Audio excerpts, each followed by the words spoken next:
Apakah benar bumi pernah dihuni makhluk selain manusia?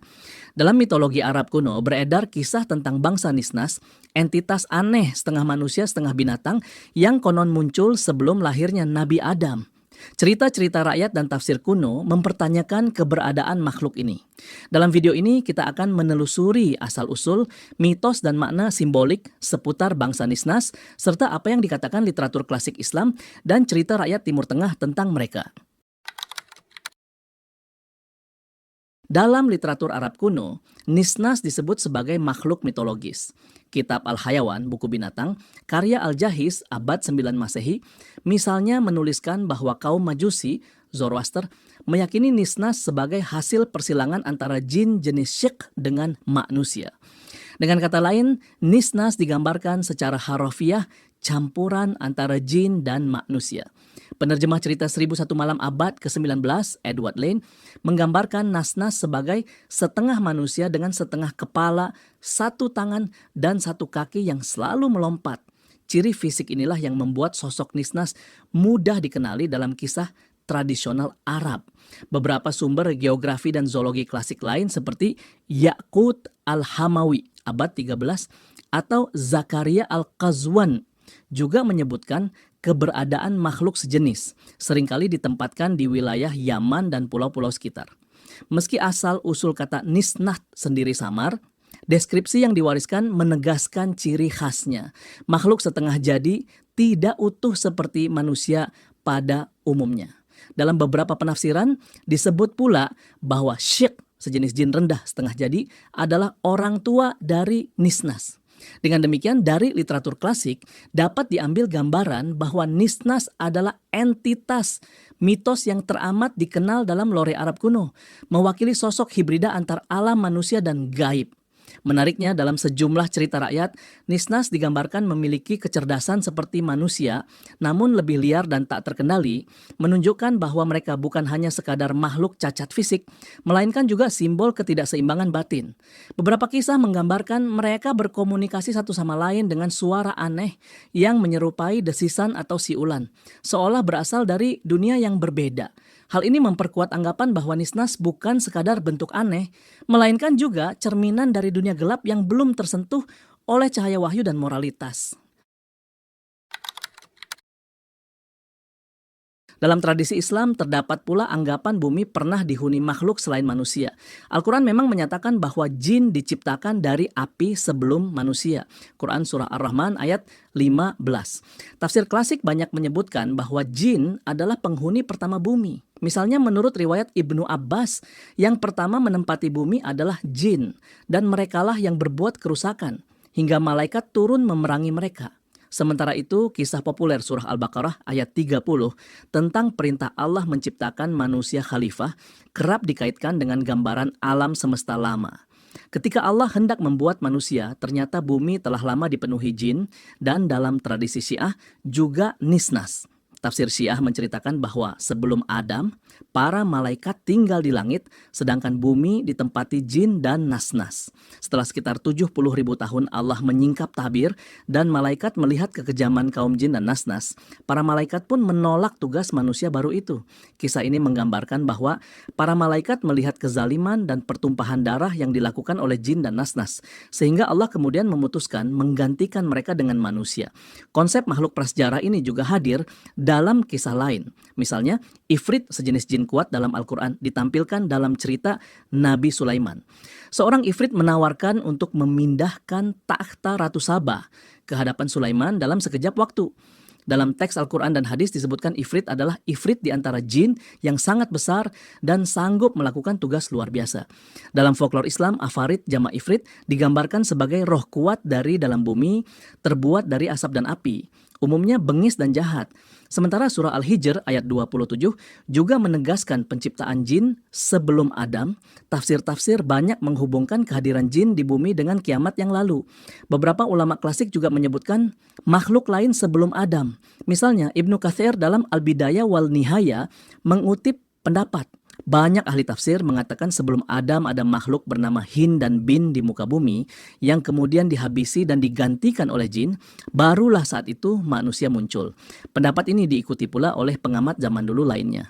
Secara keseluruhan, baik cerita Qur'ani maupun tafsir silam menyiratkan bahwa bumi sempat diperintah oleh entitas gaib, mulai jin hingga ifrit sebelum manusia Adam lahir.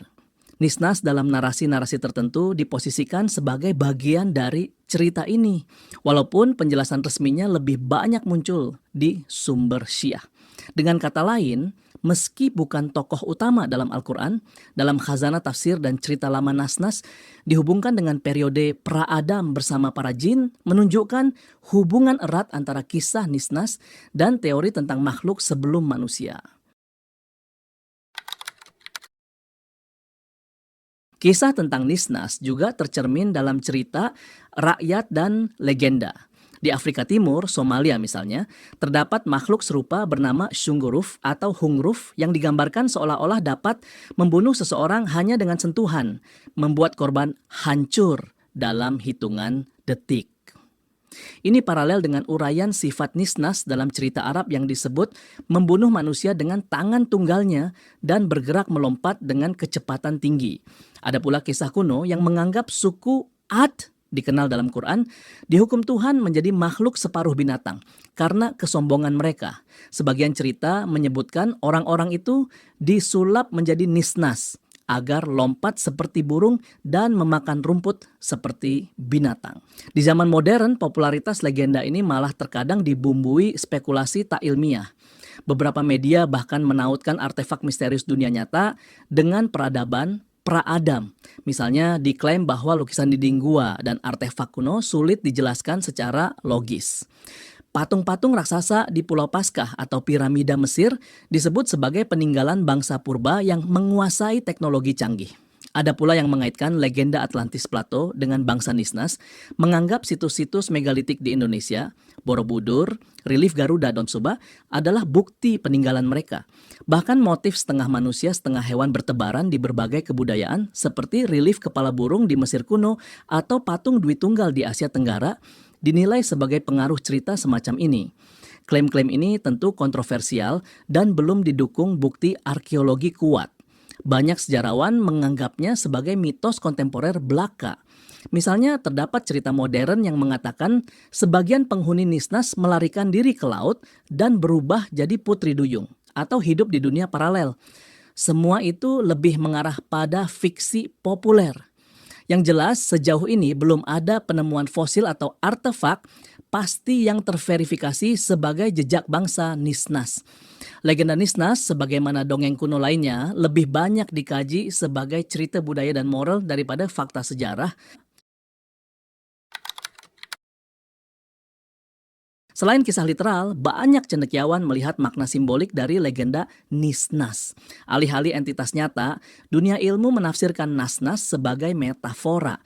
Misalnya, pakar sastra Arab Dr. Maria Javigera mengungkapkan dua cara memandang Nasnas.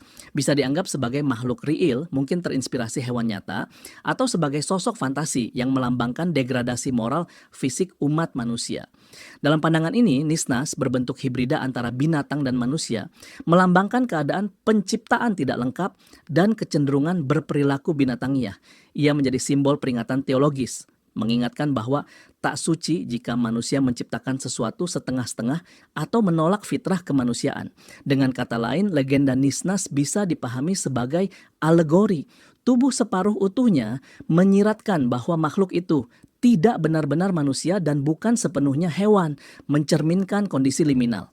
Ia mengingatkan bahwa jika manusia kehilangan sisi kemanusiaan, misalnya akal dan moral, ia akan terdegradasi menjadi setengah makhluk. Dalam konteks filsafat, kisah ini dapat dilihat sebagai pernyataan tentang batasan penciptaan. Tuhan menciptakan manusia sempurna secara fisik dan spiritual, sedangkan ciptaan tidak sempurna, seperti Nisnas, mencontohkan akibat dari membuat yang tidak lengkap. Intisari filosofisnya adalah ajakan merenung. apa yang terjadi ketika Tuhan menciptakan sesuatu setengah jalan atau saat manusia berbuat layaknya binatang. Sebagai tambahan menarik, beberapa peneliti budaya juga menafsirkan kisah Nisnas sebagai bentuk ketakutan kolektif manusia terhadap cacat fisik dan mental. Dalam masyarakat kuno yang sangat menekankan kesempurnaan tubuh dan fungsi, makhluk seperti Nisnas mencerminkan rasa takut terhadap yang berbeda, yang cacat, dan yang keluar dari norma. Cerita ini bisa menjadi cara masyarakat zaman dulu menjelaskan dan sekaligus menjauhkan diri dari kondisi yang mereka anggap sebagai penyimpangan dari kodrat penciptaan. Kisah bangsa Nisnas adalah contoh kaya akan mitos kuno yang syarat simbolisme. Ia merentang dari legenda lisan hingga tafsir teologis, memadukan elemen supranatural dengan pesan etis. Apakah kita memandangnya sebagai fakta sejarah tersembunyi, sekadar dongeng yang menghibur, atau sebagai metafora moral yang mendalam? Jawabannya masing-masing kembali pada keyakinan dan interpretasi kita. Yang pasti, cerita tentang makhluk aneh ini mengundang kita merenung. Apa sebenarnya makna di balik keberadaannya? Mungkin perenungan itu sendiri sudah menjadi bagian pesan Nisnas. Bagaimana menurut Anda? Bagikan pendapat Anda di kolom komentar. Jika kamu suka konten seperti ini, jangan lupa untuk like, komentar, dan subscribe channel ini. Bagikan juga ke teman-teman kamu yang suka sejarah misterius dan mitologi dunia. Dukunganmu sangat berarti untuk terus menghadirkan konten berkualitas lainnya.